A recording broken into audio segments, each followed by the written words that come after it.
In today's video, we will take out the wheel opening molding for 2022 Honda HR-V. We'll be using a plastic trim remover tool not to damage the paint, and we will use it to make some room in the molding. Once we have created a room, we will use another plastic trim remover tool to push the brackets against the molding.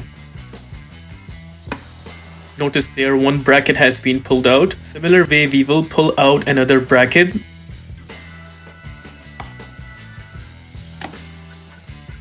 So we have pulled out 2 brackets so far. Now we will do the same on the upper side. Here the brackets were slightly different, but the process is exactly the same to remove them.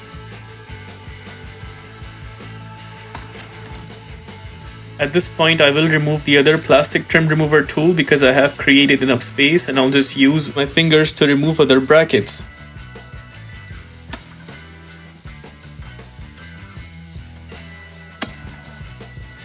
Once you have removed all the clips and brackets from this part of molding, then you have to come down and take some clips and screws from the underneath. Here I'll be using a small wrench with a Phillips bit to take out the screw. You will take out the first screw from the top of the mudguard side.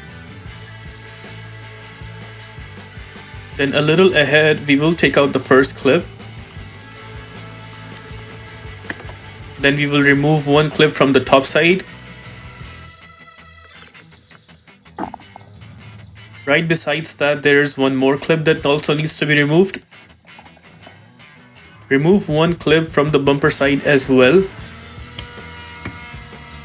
Then take out one screw at the very end of the bottom side. Now we will slightly pull the molding from the very edge. Notice this is where it was holding on to. This part of the molding is out. From this side, you just need to pull up the molding upwards and it will come out itself. There we ended up taking out the wheel opening molding. If this video helps you in any way, please consider liking this video and subscribing to our channel. Here are the list of tools I used in this takeout process.